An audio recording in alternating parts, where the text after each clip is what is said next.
Hello again, IB seniors. Today we're going to work on the double angle identities. I'm going to do a couple of quick examples, and then you can look at the video I posted, the IB math video that gives a more thorough explanation. So yesterday we did these two here, the tan rule and the Pythagorean rule.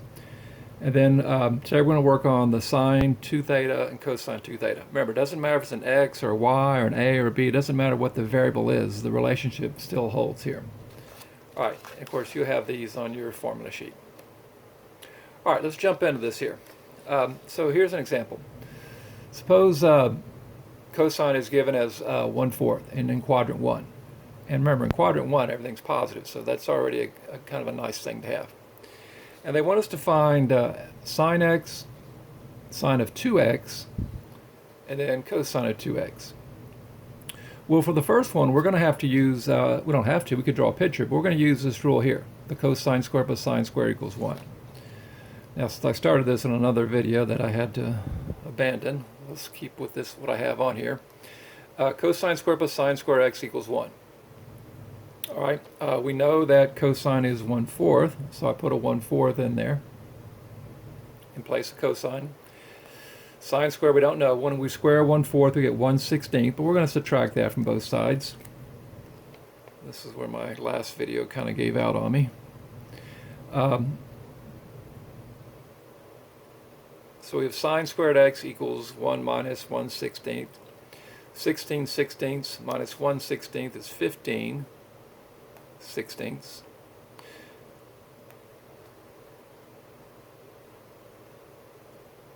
All right, we're going to square root. Now, normally, again, when you square root, you do plus or minus. But we know it's going to be positive, right?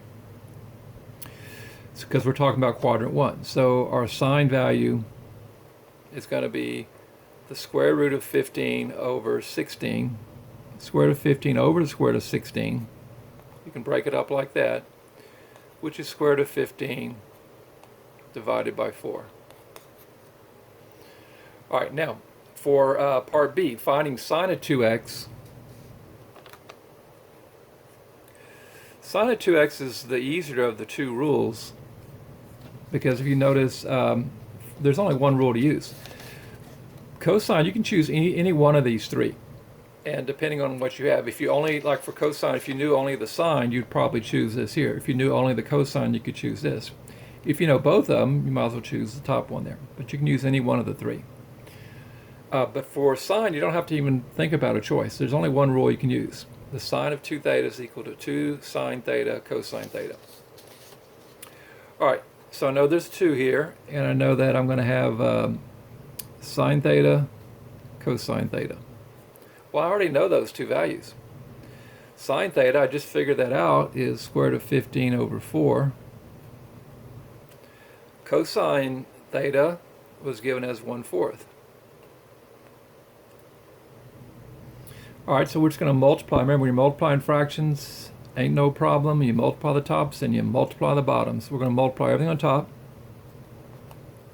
2 square root of 15, and we get 4 times 4 is 16 on the bottom. And we can reduce that to square root of 15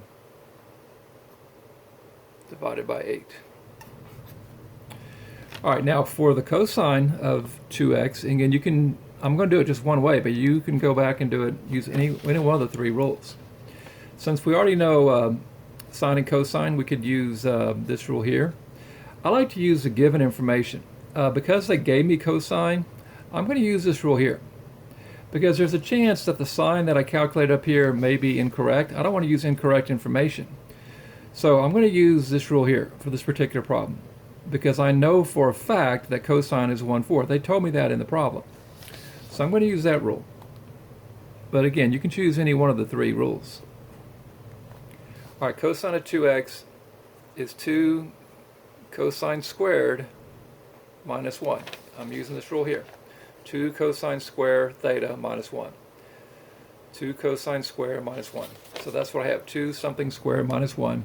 I know for a fact that this is 1/4, not based on my calculation, but based on what was given to me. Well, then this is pretty easy to finish off because that's going to be 1/16 times 2, and then minus 1. So I get 2/16 minus 1. 2/16, of course, is 1/8. Now you do get some negative numbers on these. 1/8 minus 1 is going to be a negative 7/8.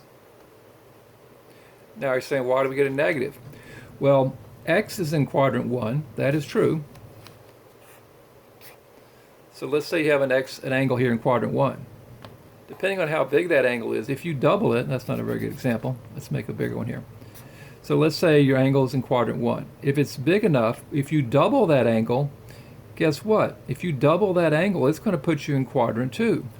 Well, that's what we're doing. We're doubling an angle. It doesn't always put you in quadrant 2.